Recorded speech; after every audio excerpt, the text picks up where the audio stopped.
ese ubundi ni irihe banga ry'ubuzima mu nteruro imwe gusa? Ibanga ry'ubuzima riri mu Mana yabuhanze. Murakoze cyane.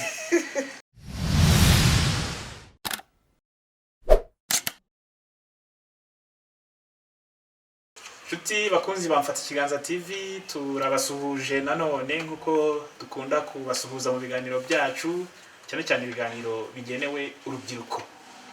Ejo tariki 25 z'ukwezi kwa 4 2021 ni icyumweru cy'umushumba mwiza, akaba ari n'icyumweru tuzazirikanaho gusabira umuhamagaro.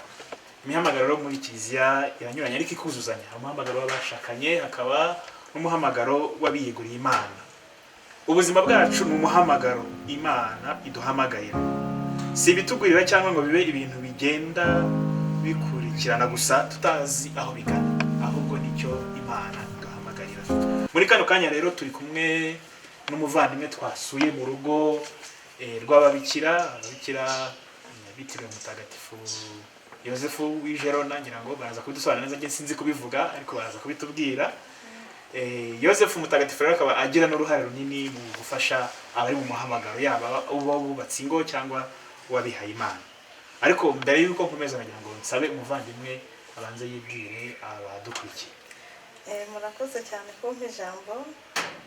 Yewe nitwa Mama Vestina Umuhoza, ni umubikira w'ababikira ba Mutagatifu Yosefu w'Ijerona. Mvuka muri diocese ya Kabgayi, nkaba nkorera ubutumwa muri ino paruwasi ya Mutagatifu Andere y'Igitarama, mu rugo rwacu rw'irerero rw'abari bifuza kwiha Imana. Mukaba uri umurezi?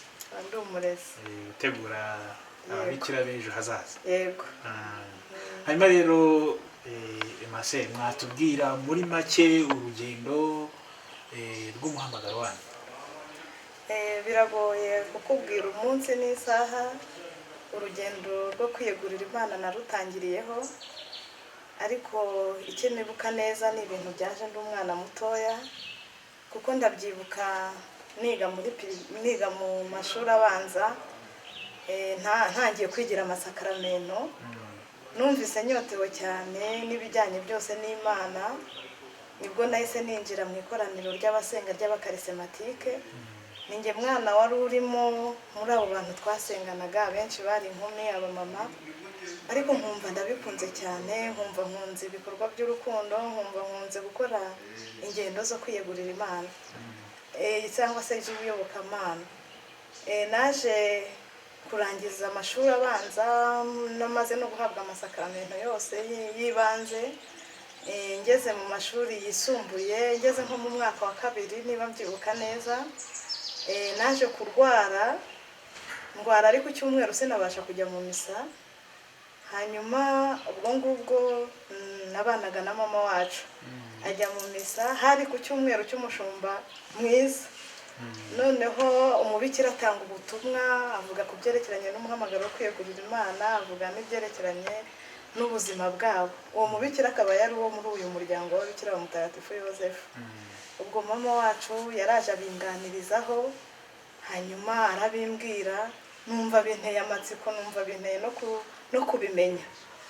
Ubwo narakomeje ndagenda, hari umubikira twari duturanye, mubaza uko bigenda naho umuntu yanyura. Aramfasha ngira inama, arambwira ati uzagende winjire mu ikoraniro ryitwa Ihamagarwa, bazabigufashamo, uzagenda ubisobanukirwa. Ubwo ikoraniro rero naje kurijyamo, hanyuma gake gake ntangira gutyo gushakisha niba ari umuhamagaro wanjye. Marcel, rero ndumva mwaragize urugendo ruhagije rwo kwitegura, igihe gihagije. Ngira ngo wenda mushobora kuba abantu bari mu buzima bw'abihaye Imana murusha abari mu buzima bwo kubaka ingo igihe gihagije cyo kubitekerezaho no kubitegura. Imyaka myinshi, urumva kuva mu mashuri abanza kugera icyo gihe n'igihe mwamaze mwiga birumvikana byabatwaye igihe kinini. Ariko se ni ikihe kintu cyabakururaga cyane, kibakurura mu muhamagaro wo kwiyegurira Imana, ntimujye wenda mu muhamagaro wundi w'ubushinguruko? Kuri icyo cyumweru cy'umushumba mwiza nk'uko nabikubwiye, mama wacu ambwira nsangiza ibyo yari yumvise, yambwiye ukuntu ababikira bita ku barwayi. icyo gihe nari ndwaye numva neza icyo umuntu arwaye ukuntu aba akeneye ko bamufasha nahise niyumvamo icyo cyifuzo cyo kubaho nanjye mfasha abandi cyane cyane abo bantu bafite intege nk'uko naziyumvagamo kuko numvaga nanjye nshimishwe n'uko barimo kunyitaho icyo cyabaye icya mbere. Ikindi cya kabiri, maze kwinjira mu iryo koraniro ry'ihamagarwa twaje gutumirwa na diyoseze mu mwiherero. Muri uwo mwiherero tugezeyo baratwigisha ibintu byinshi, ariko hari ijambo ryamfashije cyane navuga rituma noneho mfata icyemezo. Bari batubwiye ku ivanjiri ya Matayo umutwe wa 19 umurongo wa 10 kugeza ku wa 12, naho badusobanurira ibyerekeranye no kudashaka kubera ingoma y'ijuru. Ni ukuri ibindi byose batubwiye, ibindi byose batwigishije narabyibagiwe, ariko icyo nicyo nasigaranye. Nanjye ntangira kuvuga ni iki cyaruta kubaho mparanyiwe n'ingoma y'ijuru, nkabaho mu muhamagaro wanjye nta kindi kimpangayikishije, ahubwo mpangayikishije no kuzagira umugabane mu ijoro. Numva rero navuga ko ariho nafatiye icyemezo bidasubirwaho. Numva undutiye indi mihamagaro yose. Muri make umuryango wawe waranawugufashije nawo uragushyigikira muri iyo nzira wawe wumva gushaka kwinjiramo? Njye nta kibazo cy'umuryango nigeze ngira, baramfashije bakansabira bakantera imbaraga. Ntago bari babisobanukiwe cyane, ntago bari abantu babizi mu by'ukuri, ariko ndashimira Imana ko batanagize ikibazo ku cyifuzo cyanjye no ku mwanzuro nari nifatiye ubwanjye. Hanyuma rero Marcel, hari abantu bafite uko babona ubuzima bw'umuhamagaro w'abihaye Imana bakabibona ukundi, bakavuga bati buriya rero umukobwa ujya mu bihaye Imana umukobwa ufite uburanga butamwemerera kuba yabona umugabo, cyangwa se utinya ubukene bw'iwabo akaba yakumbira mu bihaye Imana. Abantu bavuga gutyo wababwira iki? Yewe abo bantu njyewe navuga yuko bibeshya, kubera yuko umuhamagaro ntago ari ikintu twiha. Umuhamagaro ni ingabire y'Imana itanga ku buntu bwayo n'urukundo rwayo, ntago ireba uburanga cyangwa ngo irebe imisusire cyangwa ngo irebe imitungo cyangwa ngo irebe igihagararo. Ariko kandi njyewe niyo nitegereje sinzi uko buryo abantu bareba, kuko niyo nitegereje ntago mbona bihaye Imana bafite uburanga buri hasi kurusha ubw'abandi. Harimo abeza Nyagasani asiga agasigiriza kugira ngo bamubere abahamya. Ntago njyewe ariko mbibona. Noneho kuvuga ngo wagiye kuko wabuze umugabo ntago ari ikintu wiha, kuko ari ikintu wiha wabuze umugabo wese ashobora kuza, ariko siko bimeze. Ndetse no kuvuga ngo wagiye kugira ngo uhunge ubukene, yewe niba ari ubyo ngibyo ndakeka ko mu buzima bwacu se cyangwa mu gihugu cyacu hari abantu bifashije, ariko n'abakene barahari kandi ni benshi. Niba rero kwiha Imana ari uguhunga ubukene, ntabwo twazabona aho dukwiza abakobwa cyangwa se abasore bifuza kwiha Imana. Ababuze aho bajya hose baza, wasanga amazu yuzuye twabuze naho tubashyira. Ntabwo rwose ariko mbibona, ni ukwibeshya, babyumva nabi, basaba gushishoza bakabaza ibintu uko bigenda, bakabaza ibyo ari byo. Rero ngo Imana ihamagara uwishaka igihe ishakiye n'ahishakiye n'uburyo yishakiye, yego, ikaba yaramutuma n'aho ishaka. Yego. Ntabwo ari ibyo umuntu yihangira. Ntabwo ari ibyo umuntu yihangisha. Hanyuma ni iki wabwira urubyiruko rwifuza kwinjira mu muryango w'abihaye Imana, cyane cyane abakobwa bashobora kuzagukurikira, ariko n'abasore nabo babitekereza gutyo, bumva bashaka gukomeza inzira nk'iyo nawe urimo yo kwiyegurira Imana, nicyo wabwira? Icyo nabwira urubyiruko rushaka kwiha Imana, abakobwa n'abasore, ni uko nababwira ko ari ibintu byiza cyane. Nabibonyemo agaciro gakomeye, mbibonamo ibyishimo. Navuga akaya ndirimbo ugize amahirwe akabigwaho yatanga ibyo atunze byose. Ni ubukungu bukomeye. Hari igihe babitinya bakabirebera inyuma bati ntitwabishobora. Oya rwose ndabamara impungenge pe, n'Imana ibigutoreye birashoboka kandi wumva bikoroheye nk'uko wahitamo n'undi muhamagaro. Nababwira rero gutinyuka mbere na mbere, bakegera abihaye Imana, bakababaza uko bigenda, bakababaza n'aho banyura. Ntibagire ubwoba ngo ni ibintu bikomeye kuko babirebera inyuma gusa. Nibaze bakomange, binjiremo, barebe, hanyuma bahitemo. Rero hari imiryango, tugenda no ku muco wa Kinyarwanda, n'amazina bita abana. Hari imiryango ibuza abana babo b'abakobwa kwinjira muri Imana, mu muco bakabita n'amazina nyine asa n'abakumira kwinjira muri iyo nzira yo kwigurira Imana. Ugasanga umukobwa mwise Mutuminka, Murorunkwere, Mukobwa Jana, Abazizane, urumva aho baba baganisha, bakavuga ko ari uguca umuryango. Ese ni ubuhe butumwa mwaha imiryango nk'iyo ngiyo itekereza gutyo? Iyo miryango itekereza gutyo nabibutsa ko abana ni ababo, barababyaye, ariko kandi si ababo, kubera yuko ntekereza yuko Imana ariyo ibafiteho ijambo rya nyuma. Imana yifashishije ababyeyi kugira ngo abo bana bavuke. Kuvuga rero ngo mbangamiye uburenganzira bwabo, ndetse uburenganzira si ikibi bagiyemo. Kujya kwiha Imana ntabwo ari bibi, ni byiza cyane. Kubibabuza ni ukwirengagiza Imana, ukirengagiza waduhaye ubuzima kandi ubwisubiza igihe ashakiye. Nta n'icyemezo baba bafite yuko umwana azagera icyo gihe agakobwa izo nk'ejana niba bishoboka. Hariho n'igihe yanyura mu bindi bizatuma atanazigeraho. Ibyo ntabwo baba babizi. Icyo nashishikariza ababyeyi ni ukurekera abana babo uburenganzira, bakumva ko niba umwana wabo ahisemo umuhamagaro runaka uwo ari we wese, afite uburenganzira bwo guhitamo ikimushimishije. Kumuteganyaho ibintu, imitungo, utazi neza ko n'ejo uzaba ukiriho muri ubwo buzima, ni ukwibeshya cyane. Kuko numva Imana iduhamagara se cyangwa Imana yaduhaye ubuzima niba ifite umugambi ku muntu uwo ari we wese. Bakwiye rero kubyumva, bagashishoza kandi bakarekera uburenganzira abana babo. Ese muri iki gihe turimo gikataje mu iterambere, Maseri, kwiha Imana birashoboka koko? Ndabihamya ko bishoboka, kubera yuko niba twavuze ko kwiha Imana tutabyiha, no mu iterambere Imana irahamagara. Ifite uburyo bwose ikoresha, igatoranya bishaka, ikabatoranya n'iryo terambere kugira ngo babashe kuza nabo binjire mu mubare w'abahamya b'urukundo rwayo.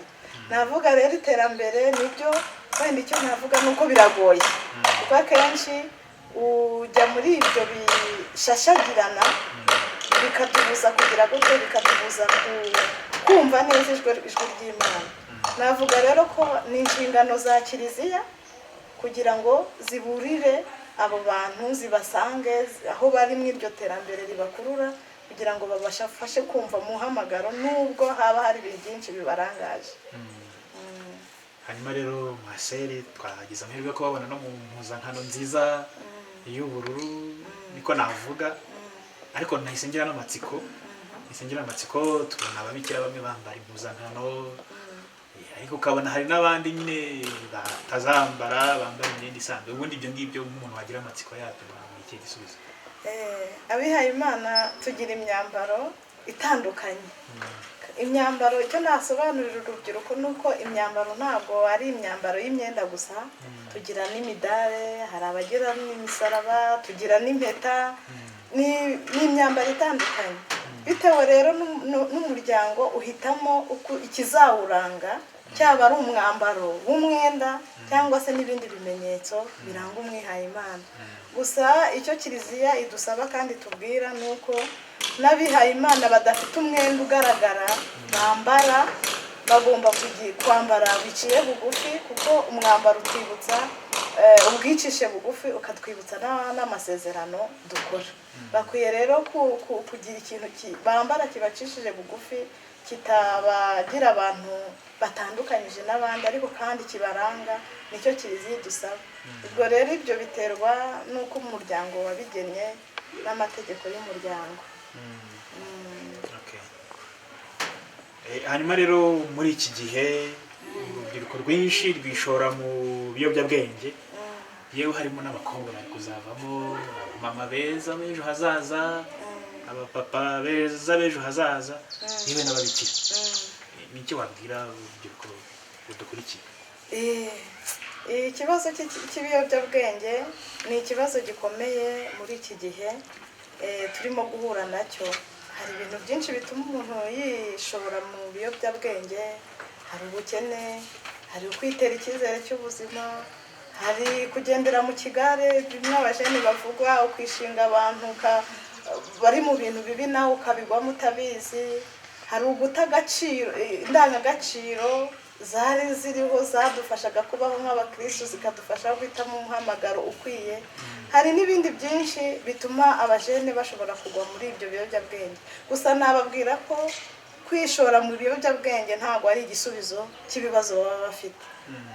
Hari igihe bibaha ibyishimo by'akanya gato cyangwa se bibagiza akanya gato ibibazo bafite, ariko nababwira yuko ntabwo iyo bibashizemo basubira uko bari bari, agahinda bari bafite niko basubiramo. Ntabwo rwose ari igisubizo, nibabyirinde bashakire ubuzima mu Mana. Ese ni nk'ibitotsi usinzira, ni nk'ibitotsi usinzira wakanguka nyine ukongera ugasubira uko wari. Hanyuma rero Marcel, tugana ku musozo, ese nayahe masezerano abihaye Imana nkamwe basezerana kugira ngo n'udukurikiye wumva ashaka kujya muri iyo nzira amenye n'ibyo azajyamo, azasezerana ibiki ubundi ntamuka yemerewe kujyamo? Amasezerano y'ingenzi duhuriyeho hafi abihaye Imana twese ni atatu. Hari ubukene, ubusugi ndetse no kumvira. Marcel rero mukoze hasi mu nyibutsi ibuye. Muri no minsi hari umugenzo mbonezabupfura w'ubusugi navuga ko utagihabwa agaciro. Muri iki gihe ubajije umwana w'inkumi niba yarakomeye kuri uwo mugenzo mwiza w'ubusugi arakubwira ariko ubundi iwacu bararoga. Marcel, abakobwa bavuga gutyo kuko bisugi ari uko umuntu yaba avuka mu muryango baroga, abo urababivuga iki? Biteye agahinda biranababaje. Umugenzo w'ubusugi ni umugenzo wari wararanze abanyarwandakazi muri rusange kandi wakakwiye no kumenya kuturanga. Kuba tugenda rero tuwubura biteye agahinda biranababaje.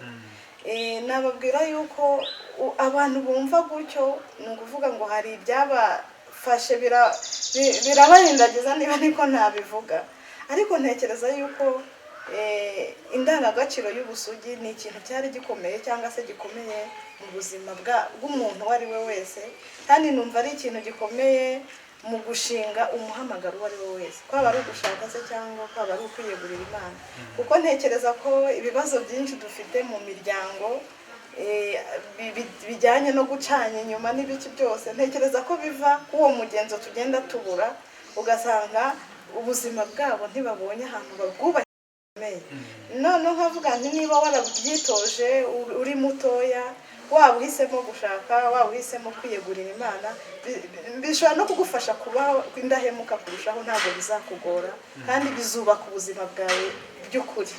Nababwira rero ko ntabwo ari byo, ni umugenzo se cyangwa n'indangagaciro tugomba kwigaruramo tukayiga tugeza igihe Nyagasani atweretse inzira yacu.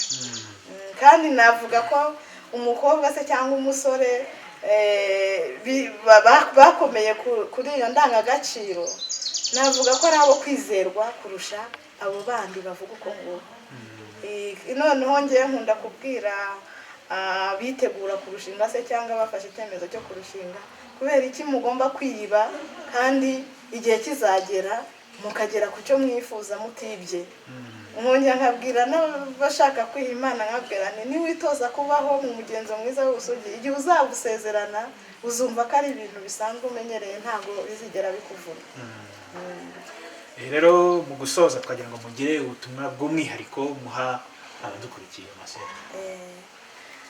Ubutumwa bw'umwihariko natanga rw'abadukurikiye, nk'uko twatangiye tubivuga, ejo tuzizihiza icyumweru cy'umushumba mwiza, akaba ari n'icyumweru cyahariwe gusabira ihamagarwa. Nasaba rero abatwumva nabo isengesho ryabo ejo bakazabizirikana, kugira ngo mu murimo wa Nyagasani ntihazigere haburamo abakozi, kugira ngo Nyagasani rwose yongere atore imiryango myiza, kuko n'uwihaye Imana avuka mu muryango, kandi Nyagasani atore n'abihaye Imana. Ndi kuvuga ko umwihaye Imana atorwa mu muryango, ubwo ndashaka no gushishikariza ababyeyi nabo kwita ku burere bw'abana babo, haba harimo n'abifuza kwiha Imana bakabibafashamo, kuko iyo tuje kwiha Imana tuza turi uko twarezwe, tuza dufite indangagaciro twahawe mu muryango, zaba imigenzo mbonezamana, yaba imigenzo mbonezamibane. Ibyo nibyo bidufasha. Ababyeyi rero nkabararikira kubitoza abana babyaye, ni inshingano zabo kugira ngo babategurire ubuzima bwiza bwabo bw'ejo hazaza. Nkaba nabwira rero n'urubyiruko rwose gutinyuka mu byo bategura mu mishinga bafite, gutinyuka gukomanga no mu bihaye Imana, kugira ngo barebe ko Nyagasani wenda ataba bashaka aho ngaho, ntibatinye batatinyutse. Mase rero murakoze ku gukomoza ku magambo meza ya Saint Anibal, ati musabe nyiri imyaka yohereza abakozi mu murima we. Ntekereza ko rero Nyagasani atwumva kandi yumva icyifuzo cyawe, ntabwo bazigera babura. Ese ubundi ni irihe banga ry'ubuzima mu nteruro imwe gusa? Ibanga ry'ubuzima riri mu Mana yabuhanze. Murakoze cyane. Nshuti rero bakunzi mwari mudukurikiye, turabashimiye kuba mwabanye natwe. Ibiganiro byacu nakagaruka. Dushimiye Servistine watwakiriye mu rugo rwabo rw'ababikira ba Mutagatifu Yozefu Bijero. Mwakoze cyane kutwakira. Mwakoze natwe kudusura. Ciao.